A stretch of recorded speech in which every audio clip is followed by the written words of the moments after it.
Bon, là, mec, pour l'instant, il faut pas faire trop de bruit parce que c'est le moment de l'introduction. L'introduction? Oui, oui. En fait, c'est le moment où il faut pas parler. Ah bon? Non. Ah merde. Arrête. Faut pas parler. Non mais Non, stop.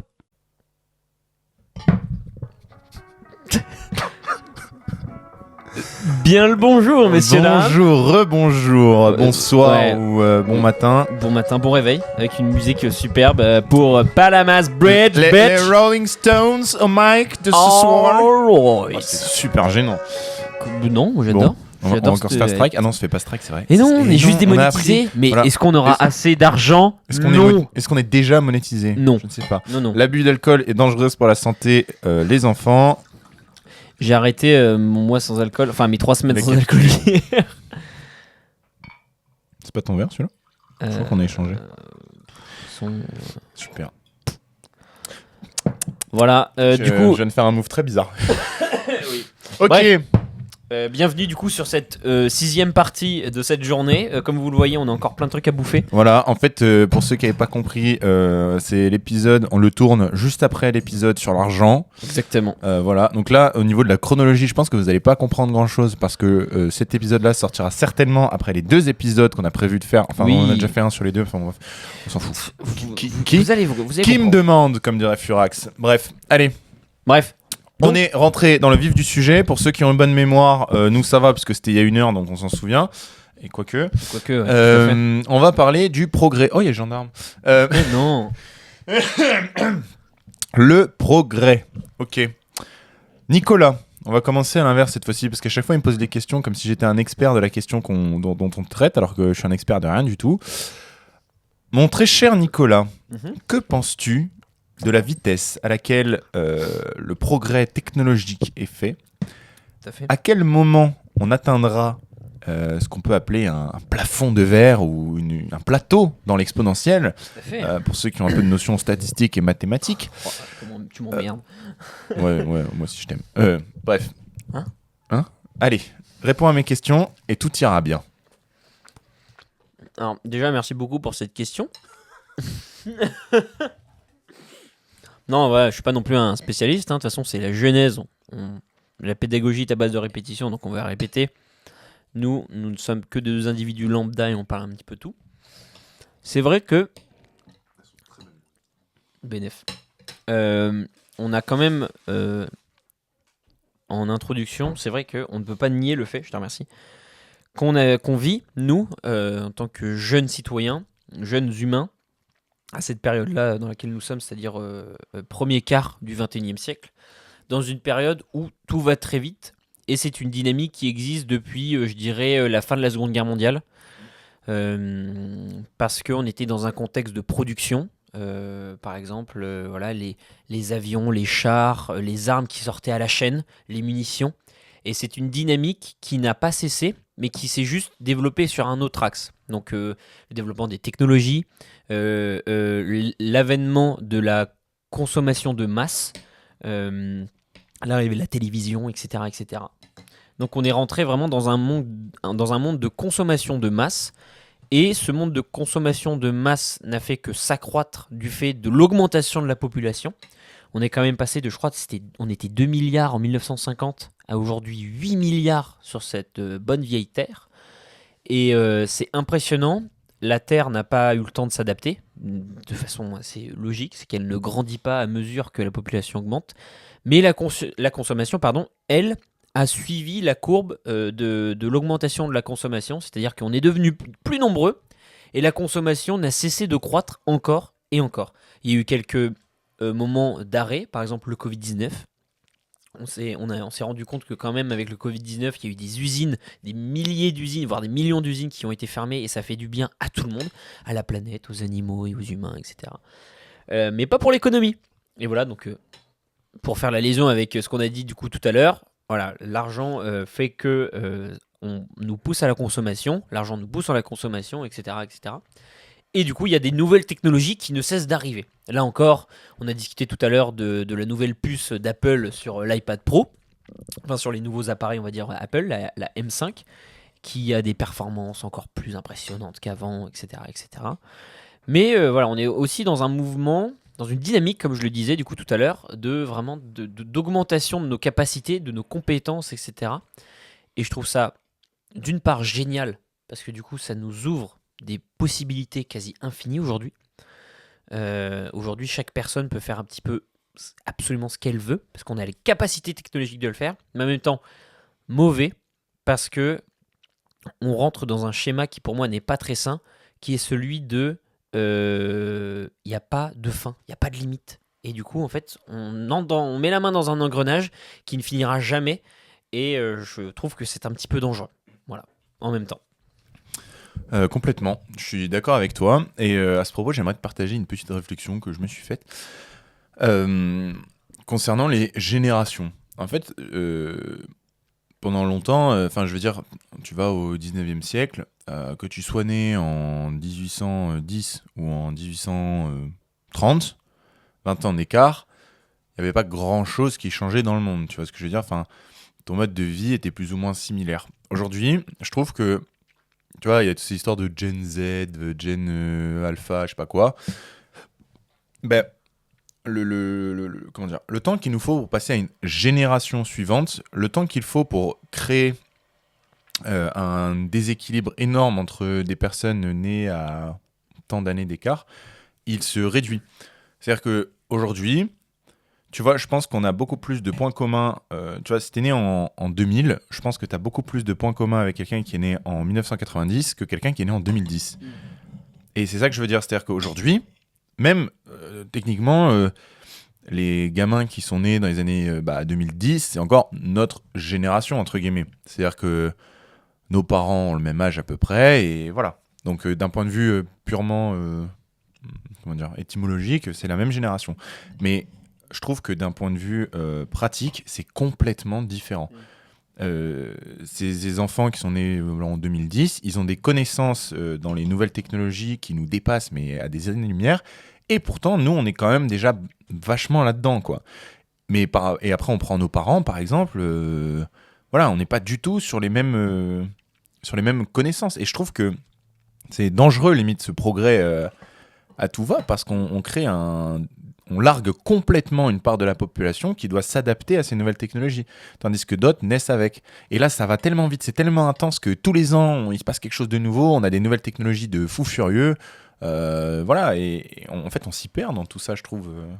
Ouais, alors il y a un film de Chaplin, je crois que c'est Les Temps modernes, où on le voit travailler à la chaîne, et avec justement un travail à la chaîne qui va de plus en plus vite. Et j'ai eu cette image quand tu faisais ton intervention, en me disant, mais en fait, on est un petit peu dans ce schéma-là. On est dans un monde qui est développé, organisé, etc., minuté, sauf que la production va de plus en plus vite au point où en fait on n'arrive plus à suivre, et comme Charlie, on finit sur le tapis déroulant, et on finit à finir dans les engrenages, etc., complètement écrabouillé, et dans un espace qui est dangereux pour nous, pour notre propre survie. Et du coup, je pense que malheureusement, il y a une certaine annihilation quand on est dans ce schéma-là de tout le temps le nouveau, tout le temps le nouveau. Et mélangé avec, alors moi c'est une constatation personnelle, hein, donc c'est totalement subjectif, mais un petit peu le retour de l'enfant roi, c'est-à-dire on refuse rien aux gosses. Le nombre d'enfants qu'on voit avec déjà un écran scotché dans les mains, c'est dangereux et c'est grave, je trouve. Mais le bébé veut, donc le bébé a, et c'est super grave. Mais voilà, on retrouve un petit peu dans cette dynamique où du coup, en fait, les gens ont absolument ce qu'ils veulent quand ils veulent, et ils ne résistent plus du tout à la frustration de ne pas avoir ce qu'ils souhaitent. Voilà. Complètement. Je suis d'accord avec toi, et du coup, ça pose évidemment la question des limites. Jusqu'où on va, à partir de quel moment on va nous aussi se faire emporter par l'engrenage. Voilà, on peut se poser la question, le sujet hot du moment, c'est l'intelligence artificielle. Est-ce que ça va faire comme dans les films de science-fiction où on va se retrouver à se battre contre l'IA? Comment il s'appelle? Il y a un film qui met en scène justement une guerre entre les intelligences artificielles. Ouais. Mais je pensais pas à celui-là. Bon, ça me reviendra peut-être. Mais en tout cas, il y a beaucoup de films aujourd'hui de science-fiction qui mettent ça en scène, les intelligences artificielles contre les humains. Mais jusqu'où on va aller, quoi? À partir de quel moment on va peut-être perdre le contrôle de tout ça? Est-ce qu'on maîtrise vraiment tout ce qu'on fait? c'est des questions très modernes, très pertinentes aujourd'hui et vraiment d'actualité, auxquelles on va peut-être essayer de répondre, même si je pense qu'on n'a pas du tout la science infuse et il y a des tonnes d'éléments qu'on ne connaît pas à ces propos-là. Voilà. Ah, Donc, non, c'est clair. Mais après, ce qu'on peut humblement dire, je pense, c'est qu'on est, la constatation, c'est qu'on est vraiment dans un monde en plein chamboulement, je pense qu'on est on va dire, entre guillemets, au croisement entre le chemin qu'on a toujours connu, c'est-à-dire le travail par l'homme, et le chemin qui est pris par des sociétés, par des humains, par des gens, etc., par des populations, de l'intelligence artificielle. Et je pense qu'en fait, il y aura plus un combat entre des gens qui vont être pour l'intelligence artificielle et des gens qui, finalement, au bout d'un certain moment, vont être contre l'intelligence artificielle, plutôt que entre les humains et l'intelligence artificielle. Et je pense que le vrai danger est là. Parce que si un jour, dans un cas totalement dystopique, on a une intelligence artificielle qui nous domine et gouverne tous, on ne pourra pas la dépasser. Parce qu'elle a toujours 1000 coups d'avance, un petit peu comme aux échecs avec Deep Blue et les machines qu'on a pu créer dans les années 2000-90. Voilà, elle aura toujours des coups d'avance. Et le plus grand stratège militaire du monde, il pourra strictement rien contre celle-là. Un petit peu comme les 2 derniers Missions Impossibles, avec une intelligence artificielle qui est vraiment dure à contrôler, enfin qui est même réputée impossible à contrôler, etc. Mais je pense que du coup la guerre se fera entre les humains, comme d'hab, de toute façon. Mais voilà, qui auront deux visions de la vie, 2 visions du monde relativement très différentes. ouais, et puis par rapport à la guerre entre humains, on peut souligner que aujourd'hui la guerre, on l'a fait déjà pour les technologies. Taïwan, par exemple. Taïwan, c'est un très bon exemple. Donc pour ceux qui ne sont pas forcément au courant, Taïwan est revendiqué par la Chine. Donc Taïwan, c'est un bout d'île en fait. Enfin, c'est une île au large de la Chine, au sud de la Chine. Et en fait, la Chine revendique Taïwan et il y a une raison pour celle-là, enfin pour ça, et je crois que j'en ai déjà parlé dans un des podcasts qu'on a fait. C'est simplement c'est l'endroit qui concentre une large majorité des usines qui produisent les microprocesseurs dans le monde. Voilà, donc il y a forcément, c'est pour ça qu'on se bat pour Taïwan, parce que celui qui détient l'industrie des microprocesseurs tient le monde par la technologie, quoi, en fait. Parce que tout fonctionne avec un microprocesseur aujourd'hui, une puce, en fait. Les micros qu'on utilise, il y a des puces dedans, le boîtier qui enregistre aussi, la caméra, nos téléphones, nos montres, les voitures électriques, les voitures normales même qui embarquent un peu d'électronique. En fait, tout fonctionne avec des puces électroniques et c'est névralgique, quoi. Et donc je vais pas reprendre l'exemple que j'avais pris, je m'en rappelle maintenant, dans un des épisodes où j'avais parlé du Covid, du fait que ça avait paralysé l'industrie automobile, tout ça. Mais voilà, on se fait déjà la guerre pour les technologies.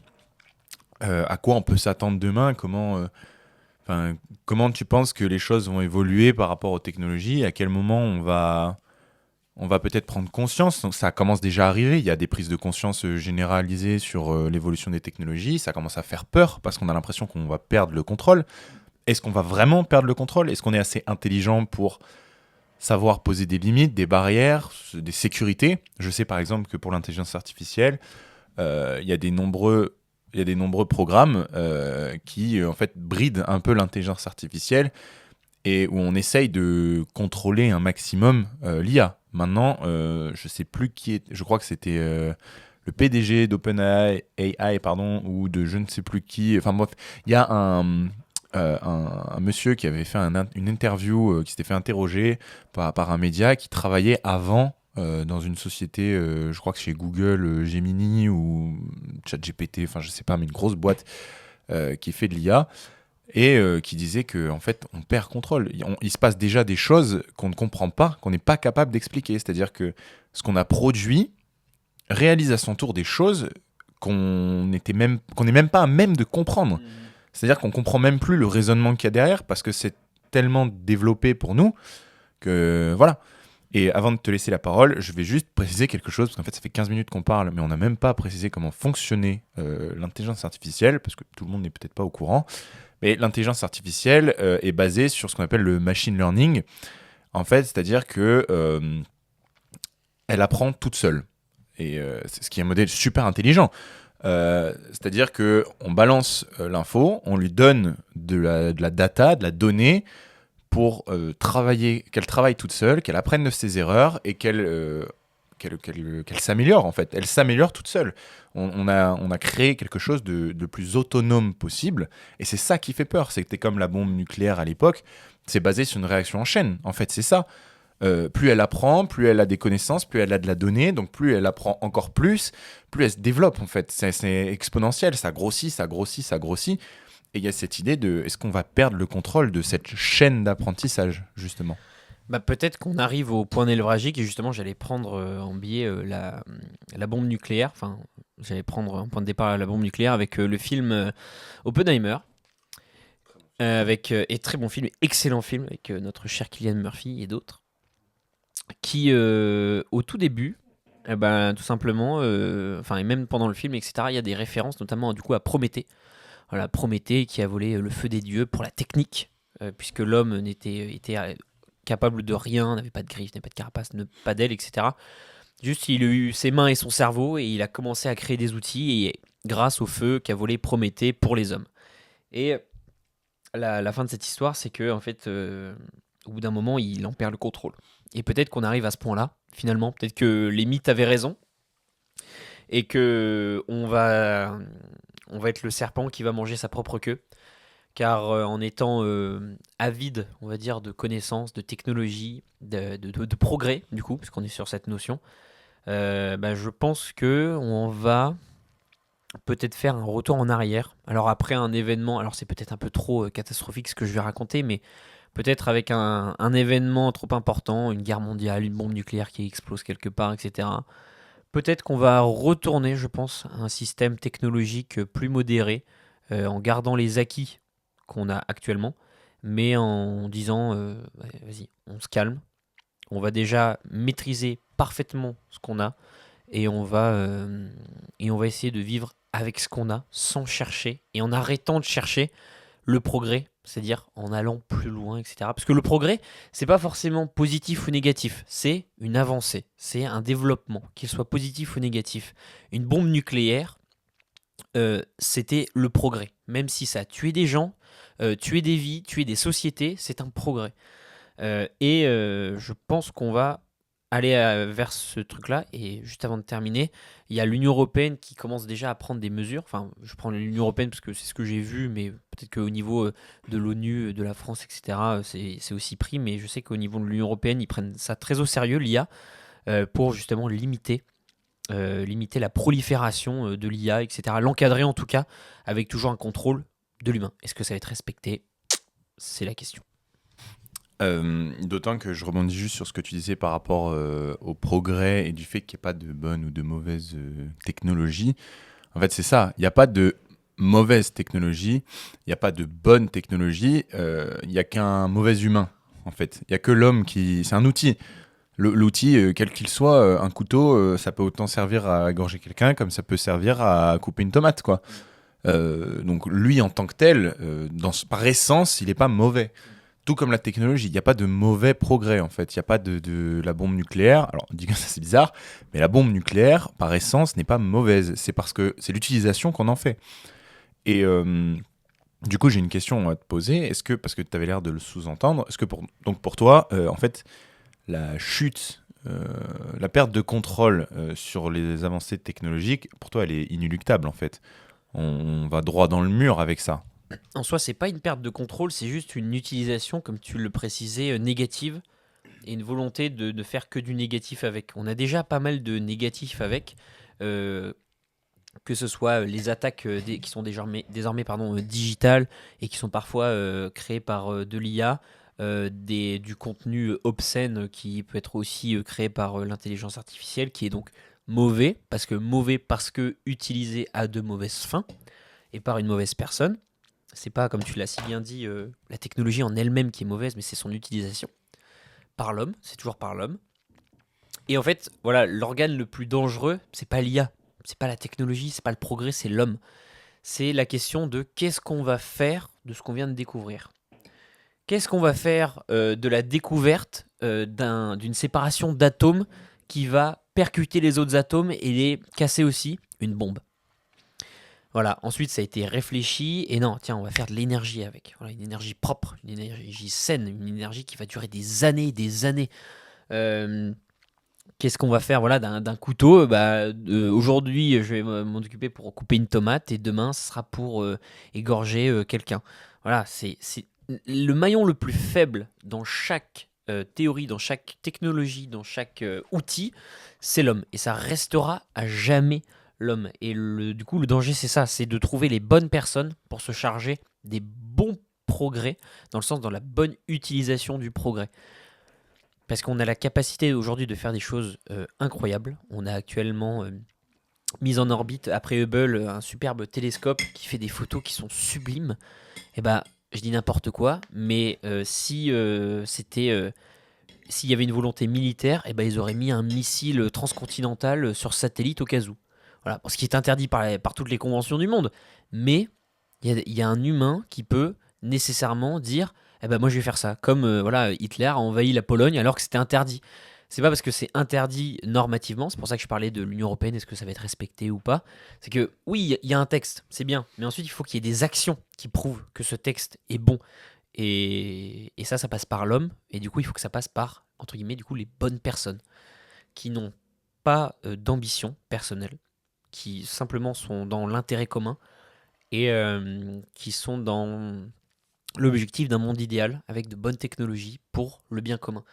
Mais ça encore, d'une part, ça peut être très subjectif selon les personnes, et c'est quasi impossible de trouver quelqu'un qui est absolument sans ambition, quoi.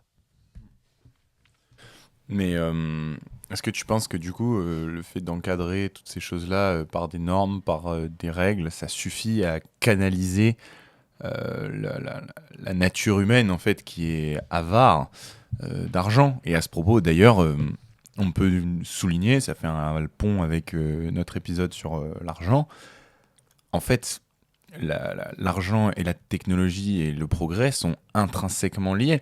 Alors, c'est pour certains une théorie un peu du complot, pour d'autres c'est quelque chose un peu vrai quand même, mais on peut parler du lobby pharmaceutique ou médical qui pourrait brider l'avancée. Alors, c'est vrai parce que je vais dire, hein, ça ne m'engage pas à moi, je rapporte juste des choses qui sont pensées dans la société. Dire qu'on a les moyens, par exemple, de guérir le cancer, qu'on a des moyens, on a fait des recherches suffisamment poussées qui nous permettent d'éliminer le cancer, qui est quand même une des plus grandes causes de mortalité dans le domaine médical et à laquelle aujourd'hui, a priori, on n'aurait pas de solution. Voilà, il y en a qui disent qu'en fait, le lobby pharmaceutique n'a aucun intérêt, ou le milieu médical n'a aucun intérêt à trouver un remède au cancer parce que ça rapporte énormément d'argent. Parce qu'en fait, une chimiothérapie et toute la démarche qu'il y a à faire pour guérir du cancer, ça coûte beaucoup d'argent aux malades, en fait. Et donc, ça rapporte beaucoup d'argent à un lobby. Et c'est vrai qu'on peut s'interroger, parce que ça remet en question l'humanité, la notion d'humanité. Est-ce qu'on est humain, en fait, ou pas? Jusqu'où on est prêt à aller pour l'argent? Est-ce que la technologie, voilà... c'est lié à l'argent finalement, c'est elle qui conditionne, c'est l'argent qui conditionne le progrès. Et moi je trouve que du coup il y a un peu un triptyque de notions qui est intéressante, c'est vraiment le progrès, l'humanité et l'argent. C'est trois notions qui sont vraiment liées entre elles. Bah, pour répondre à ta question sur les lobbies, etc., j'avoue que je n'y connais absolument rien. J'entends très peu d'avis là-dessus. J'ai vraiment zéro donnée dessus. Mais pour répondre du coup à ta question, je pense que avoir la volonté de normer les choses, c'est le premier pas, c'est le premier step. C'est de bonne guerre et c'est bien, et c'est ce qu'il faut faire. Mais le plus important reste l'avenir, reste les actes. Est-ce que les gens vont respecter ce qui a été écrit noir sur blanc dans un traité, etc. Et comme d'hab, le maillon le plus faible, c'est l'humain. Et on fait un texte justement pour pallier à ce manque, à cette erreur, à l'erreur humaine. On dit, voilà, il y a eu un consensus de la part de gens très intelligents qui ont dit, on va faire ça. On le met sur papier, on le signe et on le publie. Et maintenant, c'est ça la loi. Très bien. Et ensuite, les gens sont dotés de la capacité de lire. En tout cas, en Europe, quasiment tout le monde sait lire. Eh bien, les gens doivent être au courant. Voilà. Mais après, il y a des gens qui volontairement ne vont pas respecter ces choses-là parce qu'il y a un intérêt. Voilà. Et il y a l'argent. Parfois, de temps en temps. Ou alors c'est juste pour vraiment faire chier le monde qui se disent non, moi je respecte pas les règles, je m'en contrefous. Et voilà. Et puis il y a aussi le côté dissuasif. Je prends l'exemple de la dette publique. Aujourd'hui, est-ce que on a vraiment un intérêt à ne pas s'endetter? Tu vois, finalement, je sais pas. C'est-à-dire, est-ce qu'il y a Tous les États sont endettés en fait, Oui. et il n'y a aucune sanction qui est prise. Bon, ouais, tu dois rembourser la dette, mais je suis pas certain qu'il y ait vraiment un cadre législatif contraignant. Oui, qui- mais c'est qui- pas parce que c'est parce que les États sont réputés comme être immortels.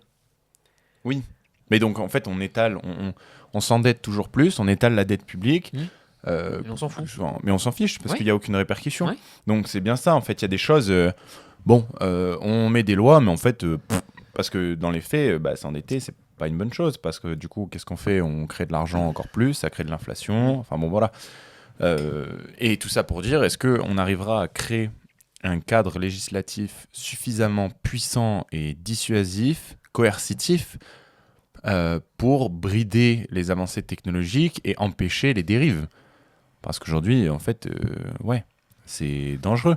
Enfin, là, aujourd'hui, je pense n'importe qui va sur ChatGPT ou n'importe quelle intelligence artificielle, lui demande un plan pour braquer une banque. Il va pas nous le faire parce qu'il y a une sécurité. Mais tu rajoutes oui parce que c'est pour mon roman, et il va te faire un truc que tu peux utiliser dans la vraie vie. Donc jusqu'alors, pour l'instant, c'est assez facile de contourner tous les systèmes de protection qui sont faits. Et je me dis comment on peut gérer, encadrer, normer quelque chose qu'on ne comprend même pas. C'est simple, empêcher les gens de faire quelque chose, c'est pas possible. On trouvera nécessairement un moyen. Avant, sur DeepSeek notamment, on pouvait faire les pires demandes qu'on pouvait faire. Ils sortaient des réponses. Ensuite, ils ont installé des sécurités comme ChatGPT, etc., Gemini. Mais voilà, il y a encore des solutions pour les contrer. Et en fait, à chaque fois qu'ils vont rajouter un garde-fou, une sécurité, une protection, à chaque fois, il y a des gens suffisamment intelligents, parce qu'ils sont pas cons, ces gens-là quand même, qui trouvent les failles, et qui vont dire, ah oui, mais si tu passes par là, si tu fais ce chemin-là, c'est bon. Tu passes au-delà de l'interdiction et tu auras ce que tu veux. Donc, on pourra rajouter sans pare-feu, sans garde-fou, toujours des moyens de dépasser ces limites-là et d'obtenir ce que l'on souhaite. Mais ce qu'il faut faire, c'est ralentir au maximum ces tentations.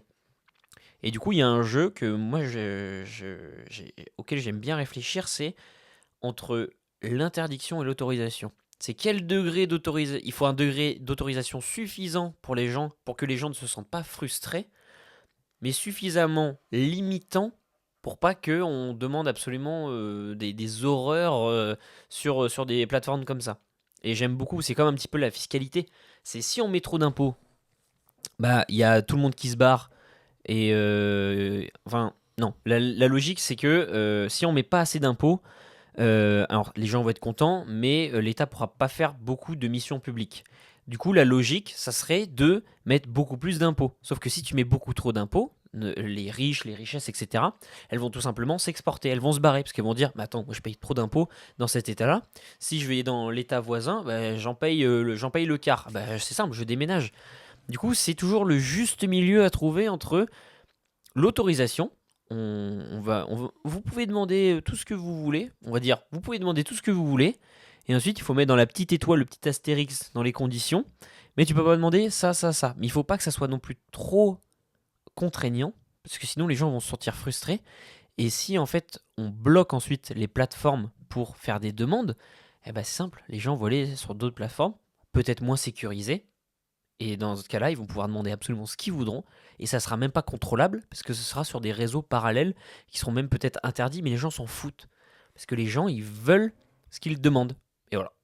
Mais en fait, ça soulève deux points qui sont intéressants. Le premier, pour moi, il y a un truc qui... Ta comparaison, elle n'est pas complètement pertinente pour une chose, c'est que la fiscalité, on sait ce que c'est, on maîtrise, et c'est difficilement... si tu veux, on va pas perdre le contrôle de la fiscalité comme ça. Non, Je veux dire, c'est un système... Oui. C'est un système qu'on maîtrise et voilà, il n'y a pas trop de... Voilà, là, oui, c'est une question de jaugeage entre ce qu'on interdit et ce qu'on autorise, mais dans un contexte qui est quand même cadré, en fait. On connaît les limites de la fiscalité, on sait toutes ces choses-là, le système fiscal, il est rodé, on l'a créé, mais il évolue pas tout seul, quoi. C'est à nous de le faire. Là, on est vraiment sur quelque chose, c'est un parasite qu'on laisse grandir, et on essaye de réguler, quoi. Qu'on dit, ah, mais on va mettre ces interdits-là, on va autoriser ça. Et il y a un paradoxe, quoi. En fait, on veut contrôler quelque chose qu'on n'a même pas créé nous, enfin, dont on perd le contrôle. Voilà, et pour moi, c'est ça, en fait, la vraie question. C'est comment on va faire pour normer quelque chose qui nous échappe, qu'on n'est même pas capable de contrôler. Voilà. Ça, c'est le premier point. Et tu peux parler parce que j'ai oublié le deuxième. Bah, je pense qu'il y a deux possibilités qui sont assez radicales. C'est soit on continue à faire ce qu'on fait, c'est-à-dire on laisse les erreurs être commises et on corrige a posteriori, parce que du coup on peut pas anticiper les erreurs qui vont exister, parce qu'on ne sait pas, comme tu dis, et on gère quasiment au cas par cas, ou alors tout simplement on interdit. Mais l'interdiction, puisque maintenant cette technologie-là existe, ne fermera pas les sites. Et du coup il y aura toujours des circuits parallèles qui fonctionneront et qui seront moins contrôlables, on va dire. En fait, c'est ça, tu viens de souligner le deuxième point que je voulais parler. C'est qu'en fait, la technologie existe, quoi qu'il arrive. C'est-à-dire qu'elle soit normée ou pas, elle existe. Elle est là, on sait que c'est possible. Ça veut dire que ça n'empêchera jamais quelqu'un de vraiment déterminé à arriver à ses fins avec une technologie. Voilà. En fait, le truc existe, mais on met juste une cage autour pour éviter que... Voilà. Mais la technologie en tant que telle existe, quoi. C'est ça, c'est... Elle n'est pas vendue avec le cadre qu'on lui a donné. Non. Et c'est comme refuser de voir l'éléphant au milieu de la pièce, quoi. Oui, voilà. Et puis, il y a un truc aussi, c'est que l'être humain est attiré par l'interdit. On a tendance... Alors, il y a la fameuse... on nous parle beaucoup de la pédagogie Montessori ou la nouvelle pédagogie. Bon, pour travailler un peu avec des enfants, en gros, on dit qu'il faut éviter les phrases négatives. Mais en vrai, il y a une raison logique à ça. Quand tu dis à un enfant « tu ne dois pas faire ça », il va avoir envie de le faire. Il se dit « c'est interdit », voilà. Et ça marche avec les enfants, mais ça marche très bien avec les adultes. Hein. Voilà. Et c'est d'ailleurs un des principaux arguments des gens qui veulent légaliser le cannabis. Cannabis, pardon. c'est de dire, en fait, vous l'interdisez, donc forcément, ça incite les gens à le faire, puisque c'est interdit. Donc on brave l'interdit. Il y a quelque chose d'excitant avec l'interdit, en fait. Donc, voilà, ça pose des questions intéressantes quand même. Parce que ça revient à cette idée de jauger entre l'interdit, enfin, ce qui est interdit et ce qui est autorisé. Enfin, voilà, en tout cas, il y a vraiment... le truc ça existe, la technologie existe, et donc si t'es quelqu'un de mal intentionné, c'est une arme en fait, c'est une arme que tu peux exploiter. Voilà, moi j'utilise un navigateur de recherche qui s'appelle le Perplexity, enfin Comet, qui utilise l'intelligence artificielle qui s'appelle Perplexity, et j'ai été bluffé parce qu'en fait t'es sur un site internet, n'importe lequel, tu ouvres l'assistant, tu lui demandes de faire quelque chose, il prend le contrôle du navigateur et il fait ce que tu lui as demandé de faire. Je trouve ça hallucinant. Alors c'est un peu lent et tout, enfin c'est pas encore une technologie, c'est pas super avancé encore, je trouve, mais c'est déjà hallucinant quoi. À un moment, j'ai ouvert un Google Sheet, donc l'équivalent d'un Excel, je lui ai dit tiens, fais-moi ça, il me l'a fait. Et il modifie les cases, il scrolle, il prend le contrôle du navigateur. Et ça sous tes yeux. Et ça sous mes yeux. Effrayant. Et c'est effrayant parce que tu dis bon ok, là c'était pour modifier un tableau Excel, ça va, j'ai pas, on s'en fout. Mais en fait, qui te dit que quelqu'un ne peut pas juste envoyer son prompt dans l'IA, lui dire tiens, vas-y, pirate le site de la NASA. J'ai une connerie, j'en sais rien. Eh ben, l'intelligence artificielle va le faire. Et tu peux très bien mettre dans ton prompt, réessaye tant que t'as pas réussi. Moi, c'est un truc que j'ai fait. À un moment, je me suis amusé avec Sémantique. Pour ceux qui connaissent, c'est un jeu où tu dois deviner un mot. Et en gros, tous les mots que plus le mot est proche sémantiquement parlant du mot que tu cherches, plus tu as un degré élevé. Et donc je lui ai dit dans le prompt, tiens, prends le contrôle de mon navigateur et cherche le mot du jour sur sémantique. Et je lui ai dit, réessaye tant que t'as pas trouvé. Alors il a tourné, il a mis du temps, mais il a trouvé, quoi. Enfin, je veux dire, c'est assez impressionnant de voir à quel point c'est fort. Et puis ce qui est fort aussi, c'est que c'est pas cantonné à un seul onglet. C'est-à-dire, je lui dis, bah tiens, va dans cet onglet-là, va voir ça, reviens sur cet onglet-là, change ça, enfin, voilà. Et si tu sais pas, tu lui demandes, tu lui dis, débrouille-toi, mais fais ça, je veux ce résultat. Et il va trouver une manière d'arriver à ce résultat. Et c'est impressionnant. Encore une fois, c'est que la genèse de cette technologie-là, on le sent, hein, c'est assez bridé, comme j'ai dit, c'est assez lent. Il fait quand même des trucs un peu illogiques, ou parfois il arrête en plein milieu parce qu'il trouve pas, mais voilà, c'est une technologie qui fait peur, c'est flippant. Voilà. Et pourtant, je suis pas quelqu'un qui. J'ai pas peur de ça, entre guillemets. Mais c'est vrai que là, c'est waouh, tout ce qu'on peut faire avec ça. C'est hallucinant. Mais du coup, tu soulèves un point qui, moi, je trouve super intéressant. C'est. Tu as dit, bah, on sait pas et on demande. Et on a la réponse, en plus ou moins de temps. Mais un truc que moi, je trouve super intéressant, c'est nos capacités cognitives vis-à-vis du progrès. Alors, il y a une époque, ça stimulait encore plus, on va dire, les neurones, parce que voilà, il y avait de l'afflux de connaissances qui était beaucoup plus important avec l'arrivée de la télévision, l'arrivée de l'ordinateur. On peut commencer à faire des recherches sur Google. Google qui nous permet d'accéder au monde entier. Voilà, c'était la promesse de l'époque et aujourd'hui, bah, c'est plutôt bien, plutôt acquis. Et aujourd'hui, j'ai l'impression qu'on a la technologie, mais qu'on s'y sent un peu esclave, parce que on sait qu'on a l'entièreté de la connaissance humaine dans nos téléphones, là-dedans, dans un livre format poche, voire plus petit. Et on a tout ça. Mais je crois que on n'a jamais été aussi débile que depuis l'arrivée des technologies, des hautes technologies, d'Internet, etc. Et du coup, bah, moi, ma question, peut-être que tu vas pouvoir répondre, c'est pourquoi ? Voilà. Je pense que on n'est pas débile au sens où on sait moins qu'avant. Je pense qu'on est quand même, on fait partie des générations qui ont beaucoup de connaissances, mais on n'a plus du tout le cerveau, en fait. C'est-à-dire que on est assisté. Et je pense que c'est ça. En fait, c'est l'équivalent du chemin des ronds, c'est le chemin des roses, quoi, en gros. Il y a d'un côté, pour aller chercher telle information, faut aller chercher dans tel livre, faut se lever, il faut aller à la bibliothèque, il faut aller chercher, il faut trouver le livre, et puis après, il faut trouver l'info dans le livre. Et puis parfois, ça peut te prendre une demi-journée pour une info que tu peux avoir en 30 secondes sur ton téléphone. Et en fait, tout est là-dedans. Et regarde, nous les premiers, hein, hier on est sortis, on cherchait un mot. On trouvait pas. On s'est dit, non, on regarde pas sur nos téléphones. On a cherché pendant 45 minutes le mot, on n'a pas trouvé, donc on a cherché sur nos téléphones.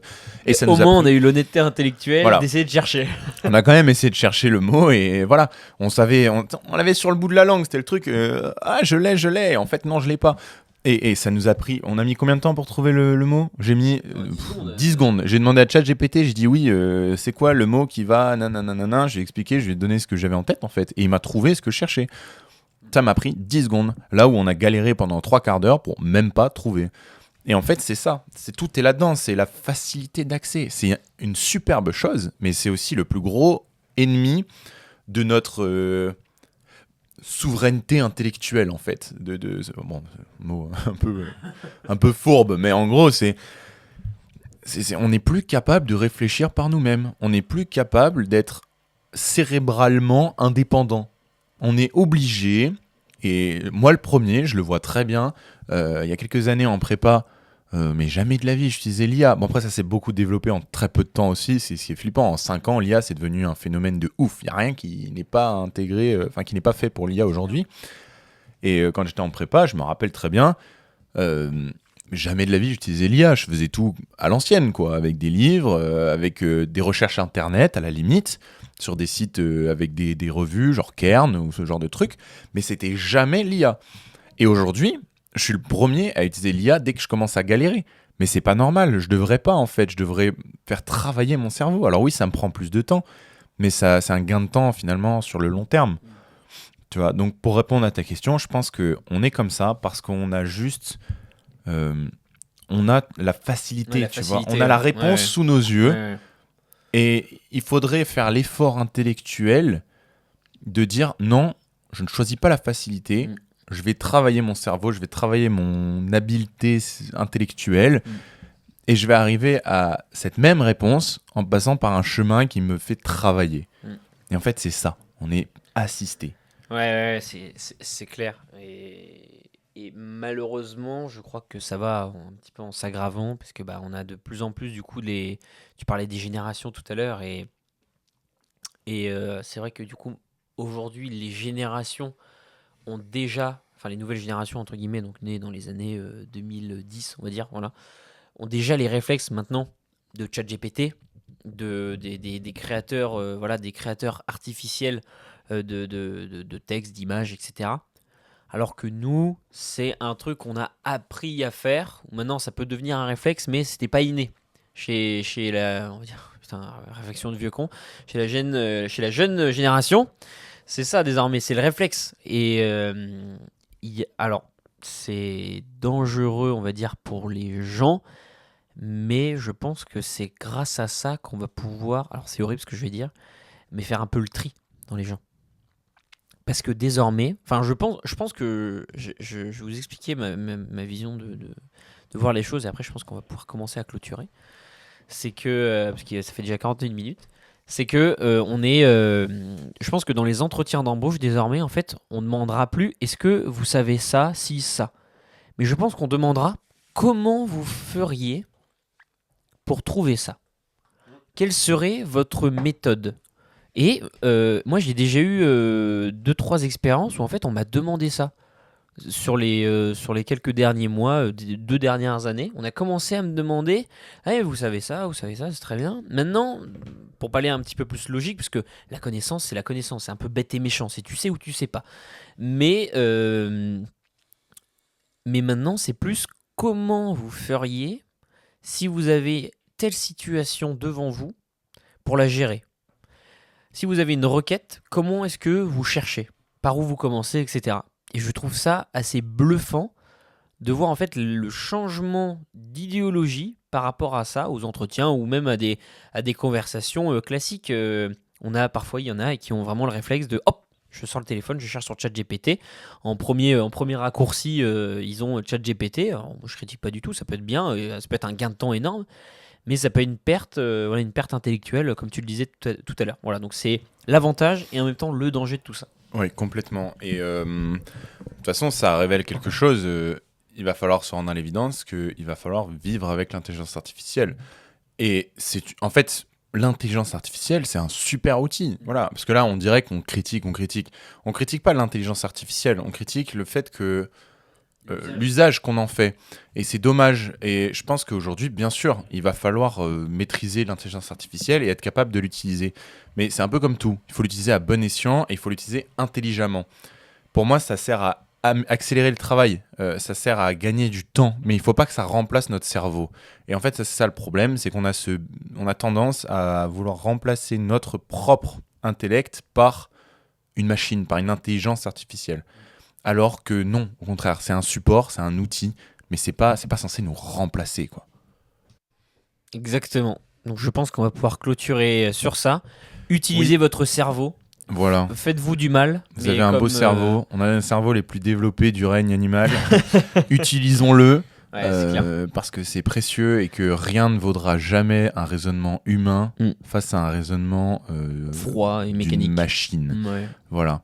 Donc ne tombez pas dans l'intelligence artificielle, le piège. C'est Ouais, bien, utilisez-le à bien Mais de toute façon, comme tu l'as dit, on n'a pas le choix. Aujourd'hui, Voilà. on ne peut que l'utiliser pour quelques tâches que ce soit. Regarde, là, tout à l'heure, on a parlé d'essayer de trouver un logo pour la chaîne. Qu'est-ce qu'on a dit ? On peut commencer avec quelque chose que nous propose l'intelligence artificielle et après, on le peaufinera. Mais déjà... voilà, pour dire qu'on n'est pas des saints à dire non, moi j'ai jamais touché à l'intelligence artificielle. Non, que dalle. Tous les jours. Tous les jours. Non, mais il faut l'avouer, voilà. Tous les jours. Mais il faut quand même garder un minimum, d'une part, de libre arbitre dans la façon dont on peut apprendre les choses, parce que c'est génial le libre arbitre. Ouais. Et surtout, on a la chance de pouvoir l'utiliser. Dans Alors 30 que... ans, il n'y en aura plus. Non, mais c'est vrai, il y a malheureusement déjà des populations qui ne peuvent même plus l'utiliser parce qu'elles sont soumises à un pouvoir qui contraint les gens. Et nous, on a la chance de pouvoir l'utiliser. Donc, il faut l'utiliser. Et c'est pas d'accord si on n'est pas. Et c'est pas grave, pardon, si on n'est pas d'accord. Au contraire, c'est le jour où il y aura plus de débat qu'on pourra vraiment avoir peur et qu'on pourra vraiment. Et si on commence à avoir toutes et tous les mêmes idées parce que l'intelligence artificielle nous a dit ça, et ben c'est là que ça commencera à devenir vraiment grave. Ouais. Voilà. Donc prenez soin de vous. C'est un sujet, je rajoute juste un dernier petit point, c'est un sujet extrêmement vaste et qui est vraiment d'actualité. Pour moi, c'est un sujet hot, comme j'ai dit au début. Non mais voilà, c'est un sujet brûlant. On pourrait en parler encore, je pense, des heures. Enfin, moi, j'ai encore plein de choses à dire sur ce sujet-là.